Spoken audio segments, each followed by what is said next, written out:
के साथ कदम ताल की चुनौती, जीवन में कुछ कर गुजरने की जिद और अपने हिस्से का आसमां पाने की कोशिश करने की चाहत।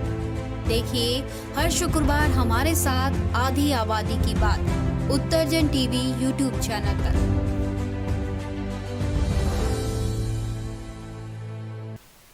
आईपीसीसी की हालिया रिपोर्ट हमें पर्यावरण के प्रति बेहद ही चिंताजनक करती है। हालांकि पर्यावरण के प्रति बहुत सारे पर्यावरणविद विभिन्न स्तरों पर कार्य कर रहे हैं, लेकिन ये नाकाफ़ी है जब तक जनमानस इन योजनाओं पर जुड़ता नहीं है। आधी आबादी बात कार्यक्रम में आज हम आपको एक ऐसी महिला से मिलवाने जा रहे हैं जो पर्यावरण के संरक्षण और संवर्धन के लिए जमीनी स्तर पर कार्य कर रही हैं। तो मिलवाते हैं आपको आंचल जी से। और मैं आपको बता दूं, आंचल जी जो है पेड़ जो विकास के नाम पर पेड़ों को काटा जा रहा है उनको बचाने का काम कर रही हैं। आंचल जी, स्वागत है आपका आधी आबादी बात कार्यक्रम। धन्यवाद, थैंक यू सो मच। आंचल जी, जानना चाहते हैं कि आप पेशे से एक डॉक्टर हैं, पर्यावरण प्रेमी भी हैं। हालांकि पर्यावरण प्रेमी होना बहुत अच्छी बात है और सबको होना चाहिए, लेकिन ये जहन में कब आया कि हमें पेड़ जो कट रहे हैं उसको बचाना है? क्योंकि अमूमन देखा जाता है रास्ते में चलते हुए हम पेड़ कटते हुए देखते हैं, लेकिन आवाज़ कोई नहीं उठाता। देखिए, हमारी संस्कृति है कि सूरज जब ढलता है आप पौधे छू नहीं सकते। ये बचपन से हमें सिखाया जाता है, तो इसी चीज़ से हम पले बढ़े हैं। अगर थोड़ा माइथोलॉजी लाऊंगी इसमें, जैसे श्री कृष्ण ने कहा कि आप पेड़ों की पूजा कीजिए, पर्वतों की पूजा कीजिए, नदियों की पूजा कीजिए, ये असली भगवान है जो हमें अन्न देते हैं। तो वही मानसिकता से हम बड़े हुए हैं। और आज हम देखते हैं कि कंक्रीट के लिए हम एक असली चीज़ को काट रहे हैं विकास के नाम पे, तो ये बिल्कुल गलत है और एक मानवता के खिलाफ है। ये ऐसा इंसान कभी नहीं था। ये पेड़ हज़ारों साल पुराने हैं और एकदम से हम विकास कर रहे हैं। ऐसा विकास जो बिल्कुल टेम्पररी है, कभी गड्ढे पड़े होते हैं सड़कों पे, कभी थोड़ा सा भूकंप आता है तो बिल्डिंग गिर जाती है, क्या ये विकास है? इसके लिए हम अपना पर्यावरण जो इतना साल पुराना है ये ख़त्म कर दें? तो यही है, इसी चीज़ के लिए हम लोग एक संस्थान है, एक organisation the earth and climate initiative, उसके से मैं और मेरी जो फाउंडर है इसकी, हम लोग कर रहे हैं। काफ़ी सारे लोग इस मुहिम में जुड़े हैं कि जो देहरादून के पेड़ बचे हुए हैं उनको बचाया जाए, आगे आया जाए, बस यही चल रहा है। अभी आपकी संस्था कितने पेड़ों को बचा चुकी है और क्या क्या अभियान जो हैं आप पेड़ों को बचाने के लिए कर रहे हैं? देखिए, अभियान तो हम लोगों ने किया था सेव थानो, फिर अभी सेव बालावाला एंड अभी सहस्त्रधारा का। लेकिन ये एक सिटीजन्स मूवमेंट है, मैं कहूँगी।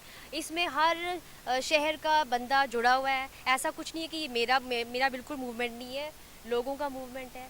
जब मैंने लोगों को अवेयर किया तो लोग सामने आए, लोगों ने कहा नहीं, हम ये काटने नहीं देंगे। तो अभी तक तो थानों में किसी ने PILB की, फिर आप बालावाला भी अभी थोड़ा रुका हुआ है। तो इस तरीके से तो जंगल बच ही रहे हैं। तो यही कर रही है संस्था एंड लोग भी आगे आके कर ही रहे हैं। अच्छा, अभी चार धाम सड़क परियोजना के लिए बहुत सारे पेड़ काटे गए, हालांकि विरोध भी हुआ, लेकिन आप खुद क्या मानती हैं कि जो पहाड़ों के लिए ये अभिशाप साबित होगा? क्योंकि बहुत सारे पेड़ काटे गए हैं, चार धाम सड़क जो है कहीं कहीं बाधा हो रखी है, भूस्खलन जैसे स्थिति अभी हम देख रहे हैं। आज आप देखो ना, सर्दियों में ग्लेशियर पिघल रहे हैं, गर्मियों में बाढ़ें आ रही हैं, बारिशों में इतनी बारिश हो रही है कि भूस्खलन तो हर 10-10 मिनट में हो रहा है। तो ये हमारे जो गलत तरीके से हम जो स्ट्रैटेजी बनाई है ना कि इस तरीके से सड़क बनाना है, तो वो गलत है। उसके लिए जो साइंटिस्ट हैं, जो पढ़े लिखे लोग हैं, जिन्हें पूरी ज़िंदगी लगा दी है इसी चीज़ में पढ़ाई करने पे, उनको आप लाएँ, उनसे पूछें कि कैसे सड़क बनाई जाए, तब आप सड़क बनाएं। मैं खुद वहाँ गई हूँ, वहाँ पर ऐसी ऐसी गाड़ियाँ लगी हुई हैं जो JCB होती हैं, कहीं से भी काट रहे हैं, कहीं से भी ड्रिलिंग कर रहे हैं। ऐसा तभी तो वर्टिकल कटिंग से पूरी मूवमेंट पहाड़ की पूरी ख़राब हो गई है। नदियाँ बिल्कुल अजीब सा लगी नहीं रहा कि 4 धाम है। तो इससे तो बहुत बुरे हाल हो गए हैं। जो अभी जो लैंडस्लाइड्स हुई हैं, ये हमारी डेवलपमेंट की वजह से ही हुई है। पहले तो कभी था ही नहीं, इतना नहीं होता था जितना आप इन 3-4 सालों में देख रहे हैं। पहले भूस्खलन और बादल फटना जैसे स्थिति भी कहीं ना कहीं पर्यावरण की वजह से ही प्रभावित होता है। देहरादून नगर निगम ने एक फैसला लिया हाल ही में कि अगर हम एक पेड़ काटते हैं तो हम 10,000 पेड़ लगाएंगे। स्थिति आप धरातल पर क्या पाते हैं? कहाँ है 10,000 पेड़?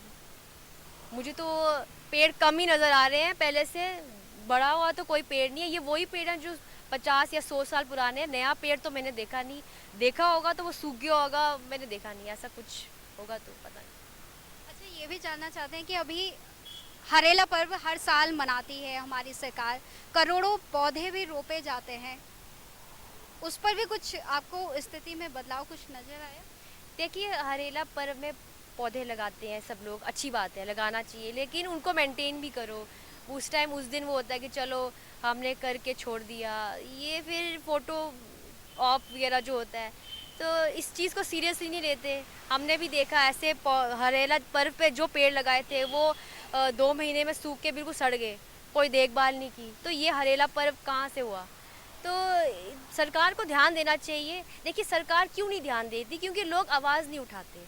लोग आवाज़ उठाएंगे तो सरकारें सुनेंगी।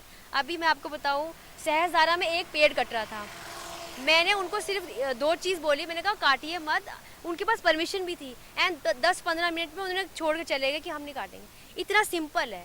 आपको सिर्फ जाके आवाज़ उठानी है और मना करना है कि नहीं करो, वो करेंगे, वो सुनेंगे आपकी बात। आप वो कट रहा है पेड़, आप बस गुजर के जा रहे हो, हाय हाय कट रहा है, तो कैसे रुकेगा? फिर आपको बोलना पड़ेगा, आपको अपने से थोड़ा इनिशिएटिव लेना पड़ेगा, तब जाके चीज़ें बदलेंगी।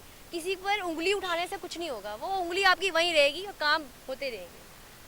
ये भी जानना चाहते थे कि आपने बताया कि केवल मात्र आवाज़ उठाने से ऐसे कामों को रोका जा सकता है, लेकिन आपकी जो ऑर्गेनाइजेशन है वो लीगली किस तरीके से इस पर एक्शन लेती है या किस तरीके से पेड़ को बचाने का काम करती है? अभी लीगली तो हम कुछ नहीं कर रहे ना, हमारा सिंपल होता है कि साइंटिफिक तरीके से लोगों को अवेयर किया जाए, और ये नहीं कि थोड़ा सा बोला, नहीं, with scientific data proof and एक प्रॉपर हमारे पास इंजीनियर्स हैं, लॉयर्स हैं, उनके साथ प्रॉपर बात करके हम लोगों को अवेयर करते हैं। क्योंकि बेसिक चीज़ जो होती है वो अवेयरनेस होती है। लोग जागरूक होंगे, आवाज़ उठाएंगे, सरकारें सुनेंगी। नहीं तो अगर हम कोर्ट में जाते रहेंगे तो वहीं पड़ा रहता है। आपको पता ही है केस यहाँ का क्या सिस्टम है। तो बेसिक चीज़ है वो जागरूकता है। जागरूकता अगर होगी किसी चीज़ के लिए तो तहलका मच सकता है। धन्यवाद आंचल शर्मा जी, हमसे बात। धन्यवाद आपका, और आपका मुझे बहुत सच में धन्यवाद देना पड़ेगा कि आप पर्यावरण के मुद्दे उठा रहे हैं।